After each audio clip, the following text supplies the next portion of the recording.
Halo teman-teman semua, balik lagi bersama kita admin Yuna di channel Yuzurunime. Oke, pada kesempatan video kita kali ini, kita akan membahas seluruh alur cerita dari anime Classroom of the Elite. Sebelum masuk ke pembahasan, kami harap bantuan subscribe-nya dari teman-teman, karena hanya 7% dari teman-teman yang subscribe. Yuk naikin angka ini, biar admin tambah semangat dalam membuat konten. Oke, tanpa lama-lama lagi, berikut pembahasannya. Let's go! Anime ini dibuka dengan diperlihatkannya seorang siswa baru kelas 1 SMA bernama Ayano Koji. Saat ini ia akan bersekolah di sekolah yang didirikan langsung oleh pemerintah Jepang, yakni SMA Pendidikan Metropolitan Kota Tokyo. Di sekolah tersebut didedikasikan untuk mendidik dan membina generasi muda yang akan mendukung negara di masa depan nanti. Bahkan para alumni sekolah tersebut telah mendapatkan jaminan diterima di kampus atau pekerjaan dimanapun yang diinginkan. Saat ini Ayano Koji duduk di kelas 1D, yang mana kelas D sendiri bisa dibilang termasuk kumpulan murid buangan yang memiliki prestasi rendah. Namun alasan sebenarnya Ayano Koji sampai masuk di kelas D bukan karena ia siswa yang bodoh, melainkan ia tidak mau terlihat mencolok di antara teman-temannya. Jam pertama kelas pun dimulai. Di sini wali kelas Ayano Koji, yaitu Chibashira Sensei, menjelaskan mengenai sistem di sekolah tersebut, yang mana saat ini seluruh siswa diwajibkan untuk tinggal di asrama yang telah disediakan sekolahan. Tidak hanya itu, di sekolah tersebut juga telah menyediakan berbagai fasilitas seperti tempat belanja, tempat hiburan, dan lain-lain. Lalu untuk melakukan pembelian di sekolah tersebut telah disediakan sebuah sistem poin sebagai ganti uang, yang mana poin tersebut akan dibagikan setiap 1 bulan sekali pada setiap murid dengan nominal 100.000 poin. Mengetahui hal tersebut, saat pelajaran usai, seluruh murid kelas D pun langsung berfoya-foya dengan poin tersebut, karena mereka merasa bahwa kehidupan mereka nanti akan tercukupi. 1 bulan pun berlalu. Di sini seluruh murid kelas D merasa kebingungan, karena poin yang telah dijanjikan pihak sekolah belum kunjung dibagikan. Dan saat Chibashira Sensei datang, ia mengatakan bahwa pihak sekolah telah membagikan seluruh poin kepada para murid. Lalu alasan kelas D belum mendapatkan poin saat ini karena seluruh tindakan yang dilakukan setiap murid akan berpengaruh terhadap poin pada tiap kelas. Dan selama 1 bulan ini, kelas D telah melakukan berbagai pelanggaran seperti bolos pelajaran, main HP saat pelajaran, dan lain-lain. Sehingga jika ditotal seluruh kesalahan yang dilakukan, maka kelas D di bulan ini tidak akan mendapat poin sepeser pun.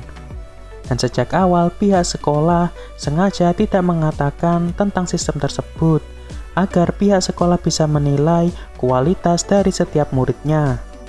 Di sini murid yang sejak awal telah menyadari akan keanehan tersebut adalah Ayano Koji dan juga Horikita. Sehingga sejak awal mereka bisa menggunakan poin tersebut dengan bijak. Lalu Chibashira Sensei mengatakan bahwa jika seluruh kelas D ingin mendapatkan poin, maka mereka harus mendapatkan nilai yang bagus pada UTS depan. Dan jika ada siswa yang gagal, maka siswa tersebut akan dikeluarkan tanpa melakukan remedial. Waktu UTS pun telah tiba. Dan setelah pengumuman nilai, ternyata seluruh kelas D berhasil mendapatkan nilai hampir sempurna. Hal ini dikarenakan sebelum UTS, Ayano Koji dan juga Kushida melakukan negosiasi dengan kakak kelasnya menggunakan poin agar mereka bisa mendapat soal UTS tahun lalu. Dan ternyata soal UTS tahun lalu sama persis dengan soal UTS tahun ini. Sehingga seluruh kelas D bisa mendapatkan poin. Namun meski telah mendapatkan soal yang lama, terdapat 1 murid yang masih gagal, yakni Sudo. Sehingga saat ini Sudo pun terancam akan dikeluarkan pihak sekolah. Dan di saat jam pelajaran Chibashira Sensei selesai, Ayano Koji pun datang menemui Chibashira Sensei. dengan tujuan untuk menyuap Cabashira Sensei dengan poinnya agar Sudo tidak jadi dikeluarkan. Dan ternyata di sini Cabashira Sensei memperbolehkan cara yang dilakukan Ayano Koji tersebut.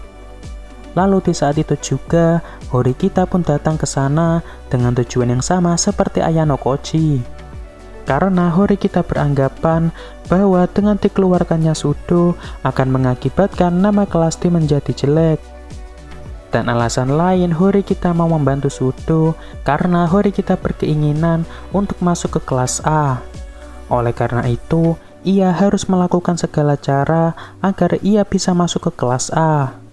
Dan singkatnya, setelah disuap Ayano Koji dan Horikita, akhirnya Sudo pun tak jadi dikeluarkan. Lalu setelah itu, Kushida, Horikita, Sudo, dan beberapa teman lainnya pun merayakan keberhasilan kelas D di rumah Ayano Koji. Di sini Ayano Koji juga mengatakan kepada teman-temannya bahwa orang yang mencegah dikeluarkannya Sudo adalah Horikita. Hal ini dikarenakan Ayano Koji tidak mau terlihat mencolok di depan teman-temannya. Dan setelah pesta selesai, di sini Ayano Koji menemukan HP Kushida yang ketinggalan di kamarnya. Lalu ketika ia akan mengembalikannya kepada Kushida, Ayano Koji tak sengaja melihat sisi lain dari Kushida, yang mana saat di sekolah, Kushida dikenal sebagai gadis yang ceria dan baik hati. Namun, berbeda dengan yang Ayano Koji lihat saat ini, yang ternyata Kushida memiliki sifat lain layaknya yandere.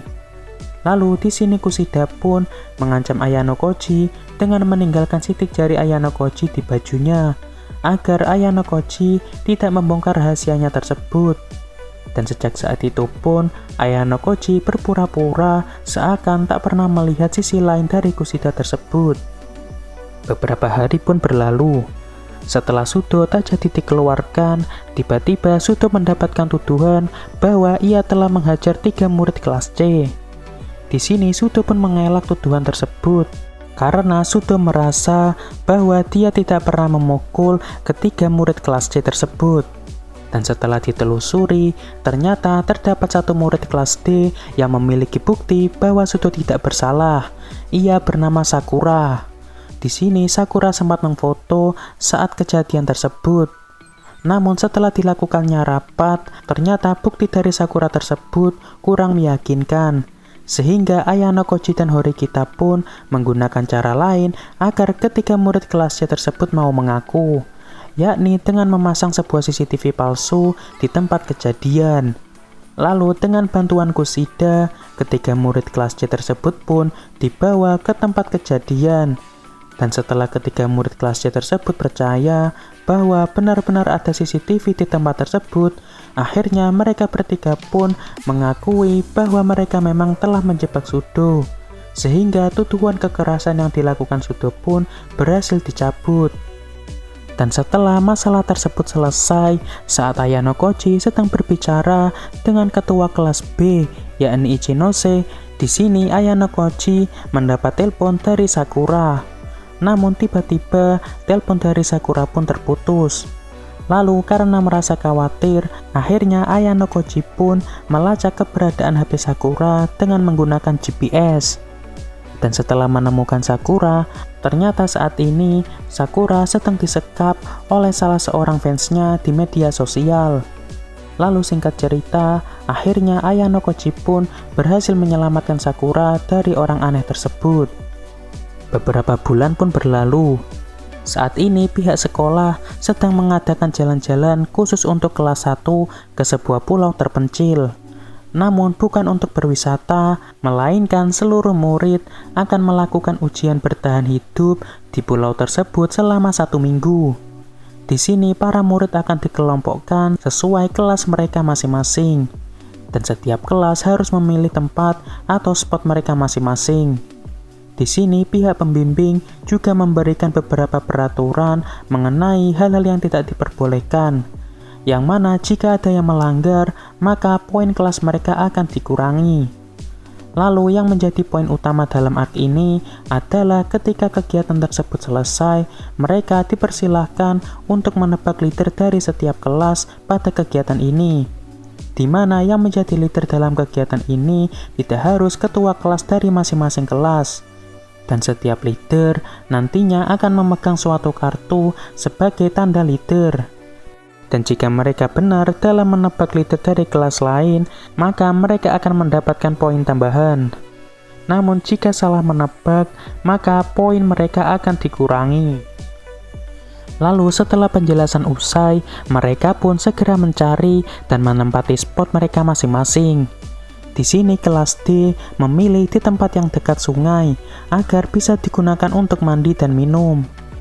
Dan setelah persiapan usai, di sini Horikita terpilih sebagai leader dari kelas D karena Horikita merupakan murid yang pendiam. Lalu saat Ayano Koji dan Sakura sedang mencari kayu bakar, tiba-tiba mereka bertemu dengan Ibuki, yakni salah satu murid kelas C. Di sini Ibuki mengatakan bahwa ia sedang dibuang oleh ketua kelasnya, yaitu Ryuen. Hal ini terlihat dengan baju dan penampilannya yang terlihat sangat kotor. Dan karena tak tega, akhirnya Ayano Koji membiarkan Ibuki bergabung dengan kelas D. Lalu di saat yang sama, salah satu murid kelas D, yaitu Koenji, tiba-tiba kabur dan kembali ke kapal tanpa alasan yang jelas. Dan menurut peraturan, jika ada murid yang kembali ke kapal, maka kelas tersebut akan mendapatkan pengurangan poin. Sehingga dengan kembalinya Koenji ke kapal, maka saat ini kelas D akan mendapatkan pengurangan poin. Lalu keesokan harinya, Ayano Koji dan Horikita pergi untuk melihat keadaan kelas yang lain. Dan di sini mereka menemukan spot yang diambil oleh kelas lain, yakni kelas A memilih spotnya di dalam goa, sedangkan kelas B dan C memilih spotnya di tepi pantai. Namun yang membuat Ayano Koji dan Horikita terheran-heran, di hari kedua seluruh kelas C malah menghambur-hamburkan poinnya dengan berfoya-foya di sana. Dan benar saja pada hari keempat, seluruh kelas C pun telah pergi dan kembali ke kapal.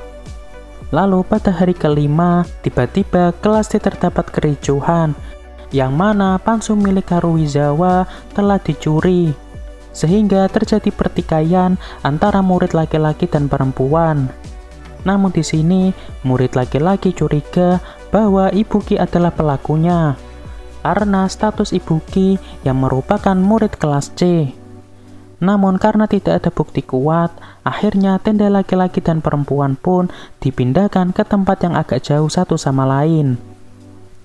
Lalu pada hari ke-6, saat Horikita sedang lengah, tiba-tiba kartu leader kelas D yang sedang dibawa Horikita telah dicuri. Dan di saat yang sama, tiba-tiba terdapat kebakaran di sekitar tenda kelas D. Namun yang aneh, di saat itu juga Ibuki tidak ada di sana. Horikita yang menyadari hal tersebut langsung mengejar Ibuki.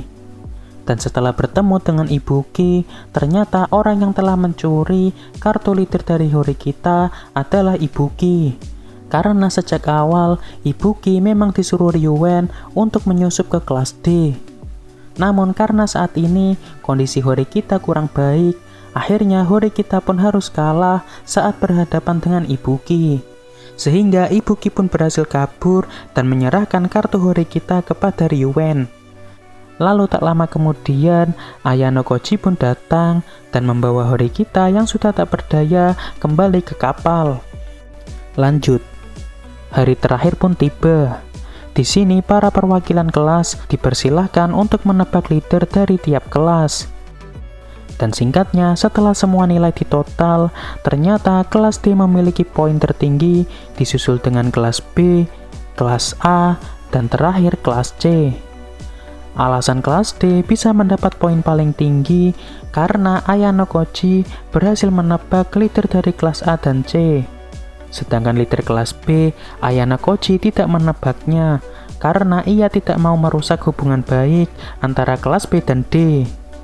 Dan alasan kelas lain mendapat nilai lebih rendah karena mereka salah menebak leader dari kelas D yang ternyata adalah Ayano Koji. Hal ini dikarenakan sejak awal Ayano Koji telah mengetahui bahwa Ibuki adalah mata-mata dari kelas C. Sedangkan di sisi lain, ternyata kelas A yang dipimpin Katsuragi telah bekerja sama dengan Ryuwen untuk menguak leader dari kelas lain. Lalu untuk mengelabui mereka semua, Ayano Koji pun secara tak langsung sengaja membiarkan agar mata-mata dari kelas lain tahu bahwa Horikita adalah leader dari kelas D. Dan ketika keadaan Horikita semakin memburuk, Ayano Koji pun membawa Horikita ke kapal. Lalu di saat itu juga, Ayano Koji pun mengganti leader dari kelas D dengan dirinya. Yang mana menurut aturan, bahwasannya penggantian leader tidak bisa dilakukan dengan sembarangan, kecuali dengan alasan tertentu. Dan karena saat ini kondisi Horikita sedang sakit, akhirnya Ayano Koji pun bisa mengganti leader dari kelas D. Dan di akhir cerita, kita diperlihatkan Ayano Koji yang seperti biasa akan melemparkan semua hal yang ia lakukan kepada Horikita. Yang mana tujuan dari hal tersebut adalah agar dirinya tidak terlihat mencolok di depan teman-temannya, dan agar Horikita saat ini bisa memiliki teman, dan juga untuk membantu Horikita agar ia bisa naik ke kelas A.